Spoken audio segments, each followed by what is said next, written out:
Welcome back to Hannity. Today, moments after the three suspected terrorists in France had been killed, French President Hollande, he addressed the people, and this is what he said. We should refute any easy conclusion.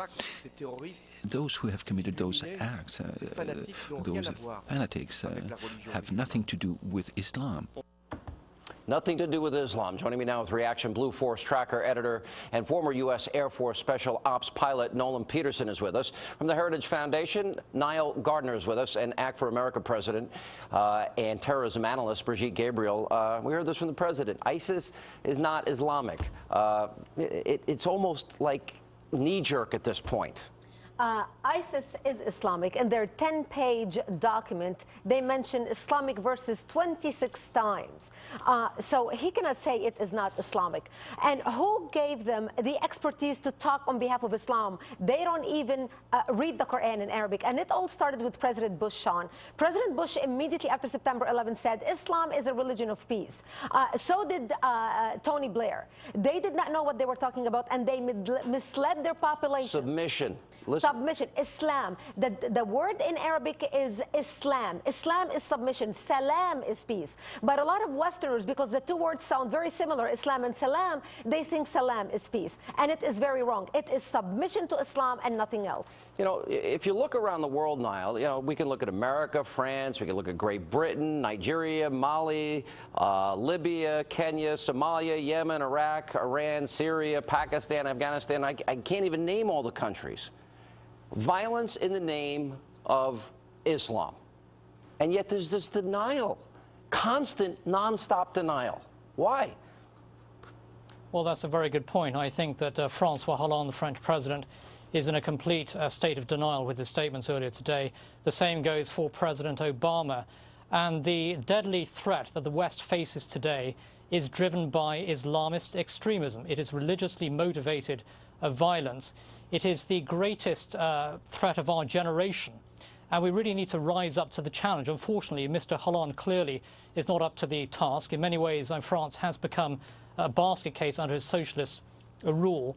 And we need strong, robust leadership on both sides of the Atlantic. Unfortunately, with Mr. Hollande and President Obama, they're both politicians in a deep state of denial. And this is a war that we simply have to win. We cannot win this war with policies of appeasement. Yeah, Nolan, isn't the world in a state of denial, and that there's very few people that seem willing to just state what is an obvious truth, especially on the left? I mean, I can name two people, Bill Maher and Bob Beckel. I don't really know any other people on the left that will take that position. Well, I think what President Hollande said was naive.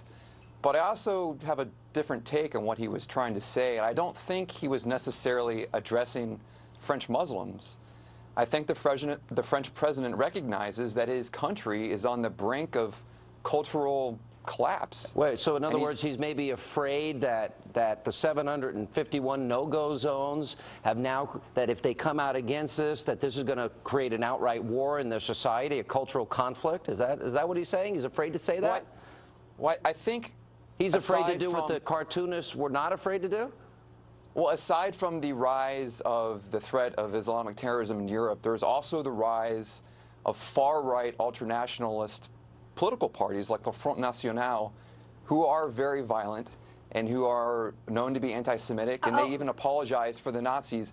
And so what I think what Hollande You cannot compare the two. You cannot compare the two. You have to understand that we are fighting Islamic radicalism worldwide. Islamic radicalism is with leadership, weak leadership on the part of America or Britain or France or Germany or any Western nation. How do we have a chance of winning this war? We are fighting a cancer growing within our midst, and people in Western nations need to develop the backbone to stand up and fight. This is what made the West great. Westerners and Western civilization became great nations and great civilization because of the strength, because of the intelligence, and because of the tolerance and love. But tolerance does not mean we let people walk all over us. Tolerance does not mean we surrender.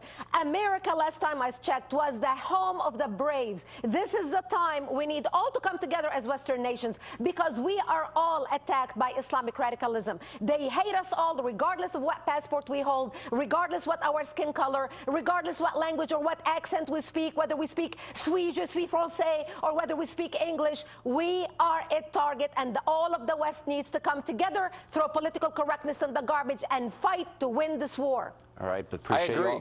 I appreciate you all for being with us. Thank you, Brigitte. Good to see you.